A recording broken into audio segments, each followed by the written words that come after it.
Saya pengen jadi ini dan saya ingin menyingkirkan ini. Tolong Kanjeng Nyi Roro Kidul saya dibantu.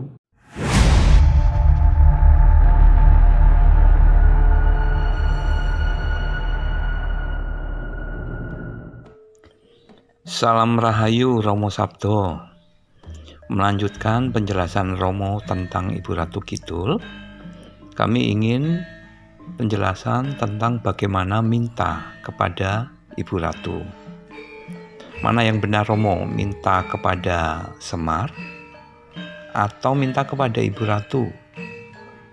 Mana yang lebih berkuasa di antara keduanya?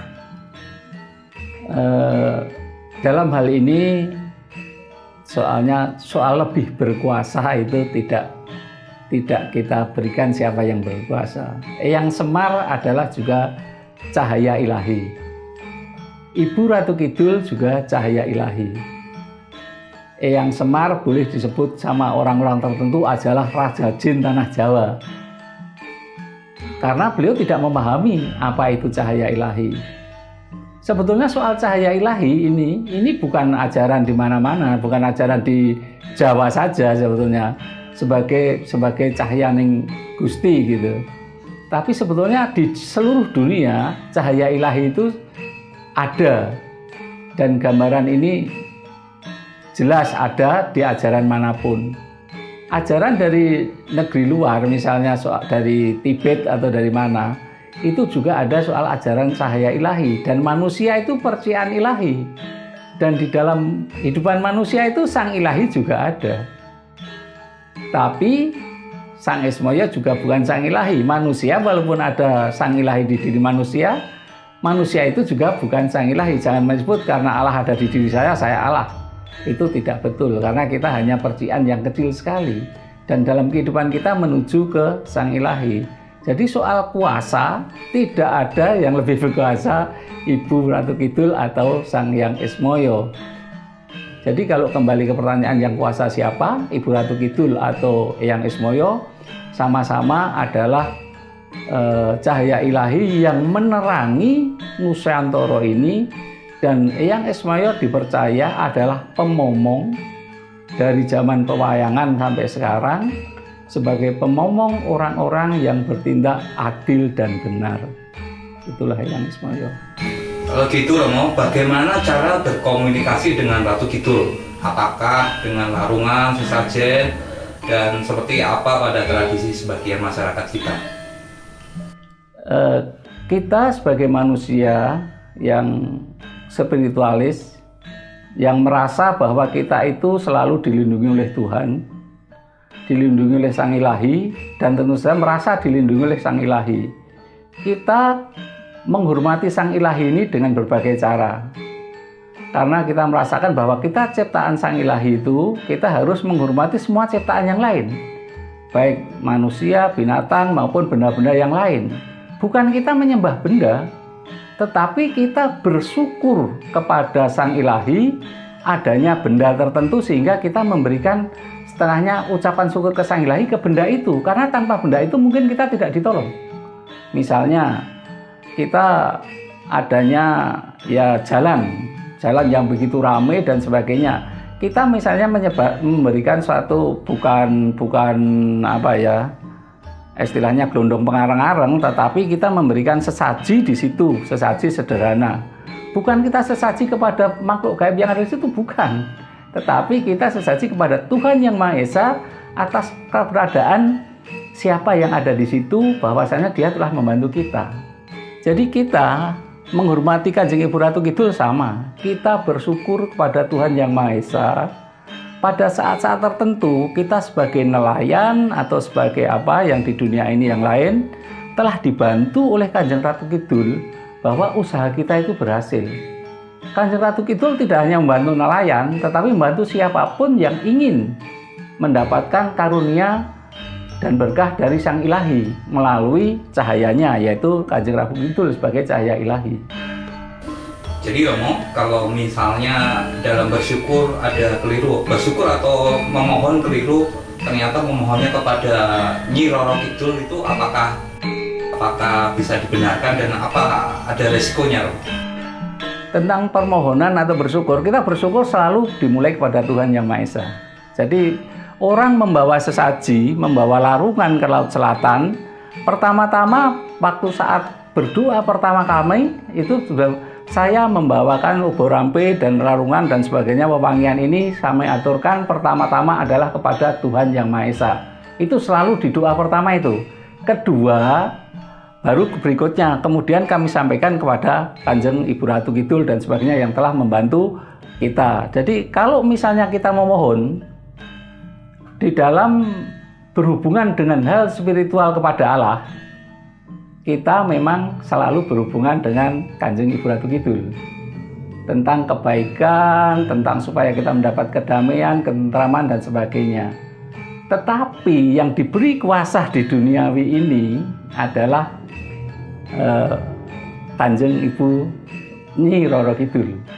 Sehingga memang kalau memangnya meminta, kita juga meminta kepada Nyi Roro Kidul tidak bersalah karena beliau adalah yang mempunyai kuasa atas duniawi dalam arti baik maupun tidak baik. Jadi baik dan tidak baik dan tidak baik itu tergantung kebutuhan sebenarnya manusianya sendiri. Beliau-beliaunya diberi hak dan kuasa kebaikan, tetapi manusianya kadang minta hal yang tidak baik. Saya pengen jadi ini dan saya ingin menyingkirkan ini. Tolong Kanjeng Nyi Roro Kidul saya dibantu. Nah, itu yang manusia yang mau. Dan beliau adalah seorang yang baik. Permintaan manusia diberikan, tetapi atas semua tanggung jawab manusia sendiri. Dia tidak akan menolak permintaan manusia sejauh bahwa itu masih manusia mau bertanggung jawab atas permintaannya. Tetapi tetap hal yang sangat baik itu adalah hubungan kepada Allah. Sebetulnya permintaan adalah kita bersyukur saja. Ya Allah, kita bersyukur bahwasanya kita sudah diberikan anugerah sebaik ini. Saya ingin Allah memberikan anugerah yang lebih dari yang sudah saya terima, misalnya apa. Tapi tidak menuntut, tidak memberikan nilai.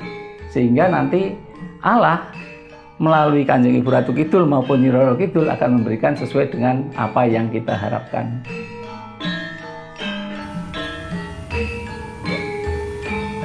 Tentang banyaknya masyarakat yang ke Parangkusumo atau Parangtritis nyari pesugihan dan kanuragan ke nyuwun ke Ibu Ratu Kidul itu bagaimana Romo?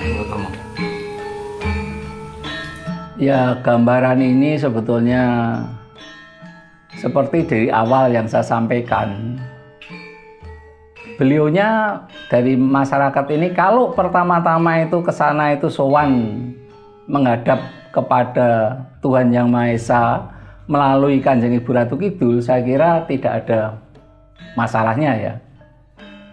Soal kanuragan maupun soal kekayaan, pesugihan itu, Kanjeng Ibu Ratu Kidul semua itu diwakilkan kepada Nyi Roro Kidul.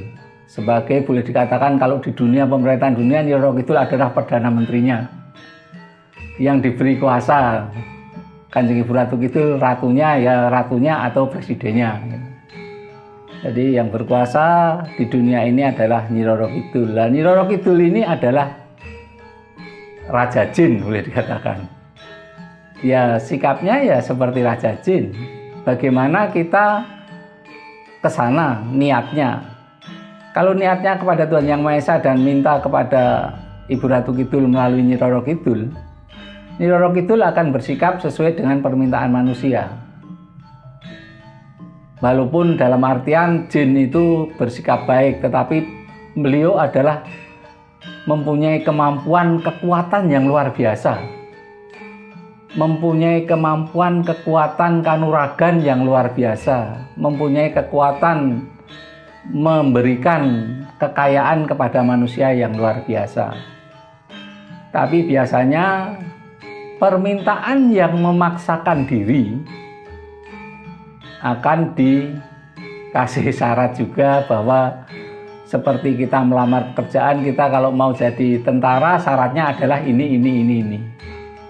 Kita pun kalau minta kepada beliau dengan memaksakan saya pengen seperti ini, ya beliaunya memberikan syarat. Sanggup nggak kita menerima syarat yang beliau berikan? Tetapi kalau mintanya kita kepada Allah dan kepada Ibu Ratu Kidul, bahwa mintanya itu adalah pertama-tama kita bersyukur bahwa sana selama ini kita telah diberikan segala harta, segala kenyamanan dan segala kebaikan yang luar biasa, dan kita hanya mengucapkan syukur dan selalu minta bahwa semoga pemberian Allah melalui Kanjeng Ibu Ratu Kidul lestari selamanya. Kita akan diberikan tanpa ada sesuatu syarat yang diberikan. Tetapi kalau kita memaksakan sesuatu, Nyi Roro Kidul mungkin akan memberikan syarat sesuatu juga yang harus kita lakukan. Nah, itulah yang harus difahami oleh masyarakat kita. Memang banyak dari orang kita meyakini di sana adalah pusat kanuragan, dan banyak dari perguruan-perguruan spiritual kita juga membawa orang di puncak ilmunya di pantai selatan. Jadi ada beberapa bulan yang lalu atau tahun lalu tepatnya ditemukan misalnya kerangka orang yang duduk di timbun pasir di pantai Parangkusumo. Ditemukan misalnya dia masih duduk, masih pakai kaos, masih utuh. Tapi dia terus terang itu pasti dia mengejar suatu kanuragan yang luar biasa, tetapi mungkin gurunya atau temennya atau dia tanpa guru tanpa teman cuma nekat, akhirnya terjadi yang tidak diinginkan, dia meninggal di situ, ditemukan dalam keadaan duduk bersila terpendam di dalam pasir. Tetapi banyak sekali dari kita sendiri bahwa dengan petunjuk gurunya yang memang memadai, kita akan mendapatkan ilmu yang memadai yang berguna bagi sesamanya dari sana. Tetapi banyak juga yang menyalahgunakan ilmu itu untuk perbuatan yang tidak baik. Misalnya terjadi permusuhan, awas nanti tak mintakan dari selatan. Itu yang sebetulnya tidak baik. Juga banyak yang kita datang ke sana kasarannya minta kesugihan.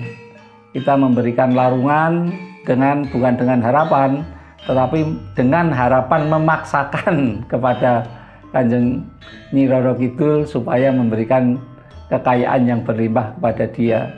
Apakah hal itu bisa dicapai? Banyak yang mencapai. Jadi di sini juga ada pengalaman yang pernah saya alami. Ada seorang yang mempunyai hutang cukup banyak, datang ke saya, katanya disuruh sama teman paranormal lain nih. Saya seolah-olah yang tahu tentang Kanjeng Ibu Ratu Kidul. Juga minta ke sana petunjuk, di sanalah nanti akan diberikan apa yang diinginkan. Orang datang ke saya tanyain, saya tidak tahu. Ya pokoknya cuma yang katanya teman paranormal yang saya datangin, bapak yang tahu tentang Nyi Roro Kidul. Akhirnya saya juga berpikir, karena sebetulnya saya tidak begitu tahu tentang hal bagaimana mendapatkan harta di luar itu, harta gaib itu bagaimana. Saya sampaikan aja, oke, kamu sekarang datang ke Gua Langse, turun di sana, kamu berpuasa di sana 7 hari. Puasanya boleh mutih atau boleh biasa. Habis 7 hari berpuasa ke sana, kamu naik di atas sana ada sendang. Aduh, saya agak lupa namanya. Pokoknya dari situ naik aja, ada sendang di situ. Nah, kamu di sendang situ puasa 3 hari. Habis sendang itu kamu mandi, bawa air yang dari Gua Langse dan bawa air yang dari sendang itu. Habis itu kamu pulang, selesai gitu. Teruskan usaha kamu yang hampir bangkrut itu, teruskan saja dengan niat yang gigih. Dan ternyata tanpa ada kontak, 6 bulan kemudian sudah mengabari bahwa dia sudah bisa mencicil utangnya. Setahun kemudian dia mengabari bahwa dia sudah usahanya sudah besar lagi. Saya tidak mengerti apa-apa, tetapi itulah kejadian yang ada. Saya hanya apa yang saya terima saat itu, dan petunjuk tiba-tiba yang saya terima, saya berikan pada orang itu. Jadi tidak ada salahnya. Memang permintaan ke sana dengan ketulusan ikhlas, tapi dengan mati raga dan puasa akan diberikan. Pertama-tama juga saya tekankan bahwa harus ke sana adalah pertama-tama minta kepada Tuhan Yang Maha Esa. Berikutnya baru permintaan kepada yang ada di situ. Jadi itu yang ada, yang saya berikan kepada mereka. Jadi dia yang minta seperti yang saya sarankan, bahwa airnya disiramkan di rumahnya, di tempat dagangannya, dan akhirnya berhasil. Itu yang ada.